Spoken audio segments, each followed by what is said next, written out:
চীনের রোবট এবং মানুষের দৌড় প্রতিযোগিতার দ্বিতীয় পর্ব হতে আপনাকে স্বাগত। ওরে বাবা দাঁড়ান। হায় আল্লাহ, এটা কি হইলো? এ তো এখানেই মারা গেল।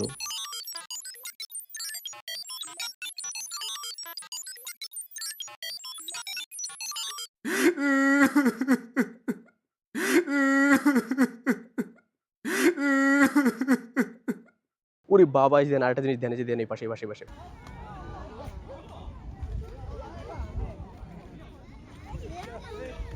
এই যে দেখেন কংফু মাস্টার, দেখছেন সে কিভাবে কংফু খেলে? দেখছেন প্রথম ভিডিওতে আমি আপনাদেরকে দেখিয়েছি মূলত এই অনুষ্ঠানটি কোথায় হচ্ছে, কেন হচ্ছে, কিভাবে হচ্ছে এবং অনুষ্ঠানে অংশগ্রহণ করলে কি কি প্রাইজ আছে সব কিছু ডিসকাস করেছি প্রথম ভিডিওতে। যদি না দেখে থাকেন অবশ্যই দেখে নিতে পারেন। এই ভিডিওর মধ্যে আমরা দেখব সবচেয়ে আউটস্ট্যান্ডিং এবং সবচেয়ে দুর্বল রোবটগুলো, এবং ভিডিওর শেষের দিকে থাকবে এই রোবটগুলোর আসল রহস্য কি। চাইলে কি শুরু করছে এগুলা, মানে রোবট দিয়া ম্যারাথন, মানে মানুষরা ইন্সপায়ার করার জন্য ওরা সাথে রোবট রেখে দিচ্ছে। মানুষ মনে করেন আনন্দের সহিত দৌড়াইতেছে 21 কিলোমিটার, মানে আপনার 21 কিলোমিটার দৌড়াবেন, কিন্তু আপনার পাশে যদি এরকম রোবট দৌড়ায় তখন আপনি নিজে কিন্তু একটা স্পিড নিজের মধ্যে অনুভব করবেন আর কি।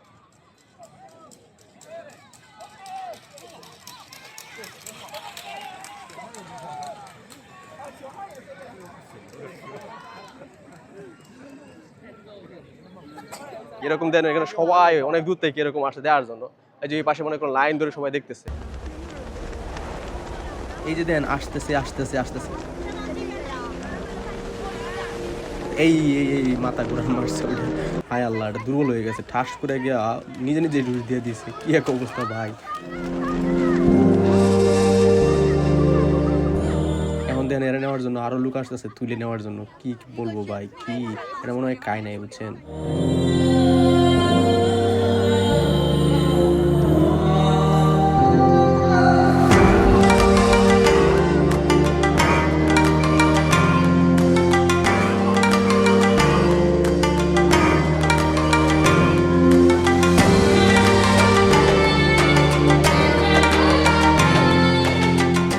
এই জায়গাটা দেখছেন, মানে একটা উৎসবের মতো বানায় ফেলছে। আমাদের দেশে মনে করেন যেরকম উৎসব, এরকম একটা উৎসবের মতো হয়ে গেছে। তো সবাই মনে করেন দেখতেছে, আর এটার মধ্যে দেখার মধ্যে সবার একটা মজা, মানে একটা বিনোদন সেই পরিমাণে। জানে যে পিচ্চি কাচ্চা আসছে বাচ্চা থেকে, ওনারা পিচ্চিরাও নিয়ে আসছেন দেখার জন্য। ওরা মনে করেন এই ছোট বয়সে এরকম রোবট দেখে বড় হইতেছে। আর আমাদের দেশে পিচ্চি কাচ্চারা কি শেখানো হইতেছে, মানে স্কুলে গিয়া কি থেকে কি বলা হইতেছে। আর এরা মনে করেন রোবট দেখে বড় হইতেছে, রোবটের মধ্যে যে আনন্দ, রোবট দেখতেছে, রোবট দৌড়াইতেছে। একটা জাতি যদি এইসব দেখে বড় হয়, রোবটের প্রতিযোগিতা, রোবটের কম্পিটিশন, তাহলে মনে করেন ওরা আগে যাবে না তো আগে যাবে, তাই না?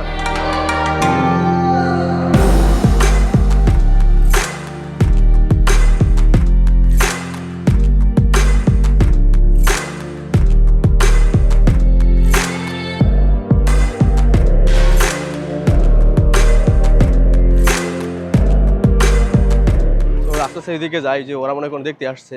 নি হাও নি খান্দাওলা জি ছিলেন মা খান্লা জিগা ইদুয়ে। ওরা জিজ্ঞেস করলাম ও মনে করেন দেখছে কিনা রোবট, ও বললো যে দেখলো অনেকগুলা। হাও নিনে খান্দাওলা, oh I am from Bangladesh. নিনজিদাও Bangladesh. Wow, oh you have never been there. Okay, all right, so this is my first time I'm seeing this marathon. I have never seen this in my life. So travel in China or study? no, I study here. Okay. Yeah, so Tsinghua. Oh, Tsinghua. Oh. So আমি মনে করেন ওনারা বলতেছিলাম যে আমি এখানে পড়াশোনা করতে আসছি, মানে আমি দেখতে আসছি আমার জীবনের প্রথম। আর ও দেখতে আসছে ওনারা নিয়ে হাও নিবেন খান বা থ্যাংক ইউ। সো ওরা দেখতেছে, আমি যাই ওনাদেরকে জিজ্ঞেস করি, খুব ভালো লাগতেছে দেখিয়া। দাঁড়ান দাঁড়ান, আপনাদেরকে একটা অভিনেতা রোবট দেখাই। এর অভিনয় দেখলে আপনারা বুঝতে পারবেন কি পরিমাণ পাক্কা অভিনেতা।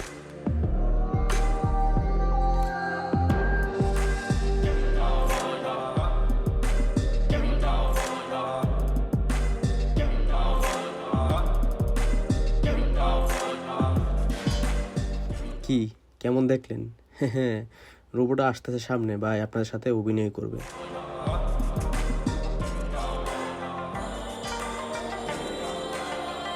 দেন অনেকে আছে, ও এখানে দেন একটা রোবটই আছে, এই ওইদিকে চেয়ার করতেছে, চেয়ার আপ করতেছে।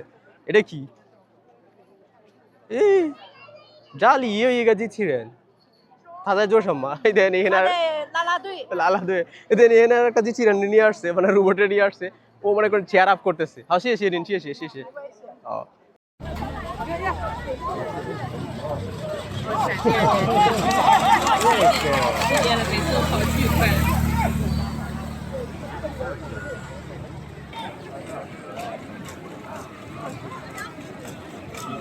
就稍慢一点。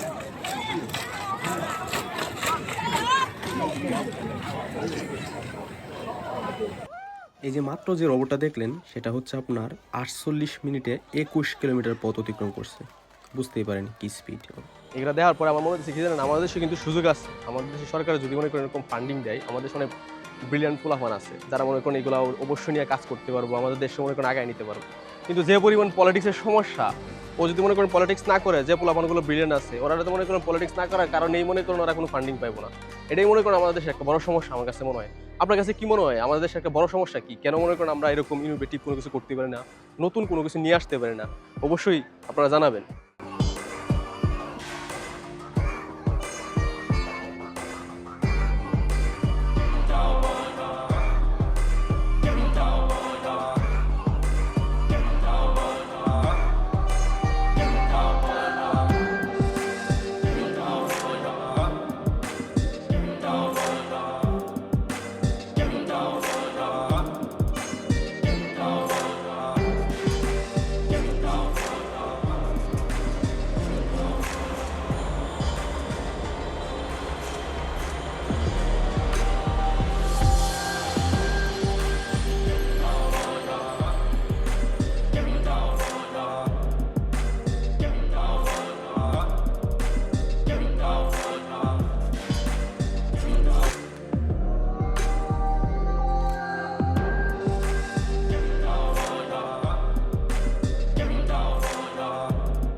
চলুন রোবটের আসল রহস্য পাশ করা যাক।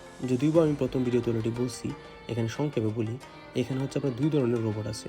একটা হচ্ছে আপনার নিচ থেকে সব কিছু করতে পারে, মানে কোন দিকে দৌড়াতে হবে, কতটুকু স্পিডে দৌড়াতে হবে, কোথায় থামতে হবে কিনা, এগুলো সে করতে পারে। আর একটা হচ্ছে আপনার এই গাড়ির মধ্যে বসে থেকে একদল সায়েন্টিস্ট বলতে পারেন আপনাদেরকে, অথবা মনে করেন স্টুডেন্ট যারা মনে করেন এই রোবট নিয়ে কাজ করে, ওরা নিয়ন্ত্রণ করে কোন দিকে যাবে কোন দিকে যাবে না। এই সব কিছুই মূলত ও হাতের মধ্যে একটা মেশিন থাকে যেটাকে বলে কন্ট্রোলার। ওই কন্ট্রোলার দিয়ে সে কন্ট্রোল করে। আর কোনো কারণবশত যদি এরা পড়ে যায় অথবা কোনো সমস্যা হয়, যে ওই যে ইঞ্জিনিয়ারগুলো যারা আছে এরা এসে এগুলোকে কী করে সাথে সাথে ফিক্সড করে। এই প্রতিযোগিতার মধ্যে অনেকগুলো রোবটই হচ্ছে আপনার দেখছেন যে পেছনে পেছনে মেশিন ছিল। মেশিন থাকার কারণ হচ্ছে ওই মেশিনগুলো থেকে মূলত এদেরকে নিয়ন্ত্রণ করা হয়েছে এবং এদেরকে ধরানো হয়েছে আর কি। কিন্তু কিছু রোবট এরকম ছিল যারা আসলে অনেক স্মার্ট, অনেকটা মানুষের মতো।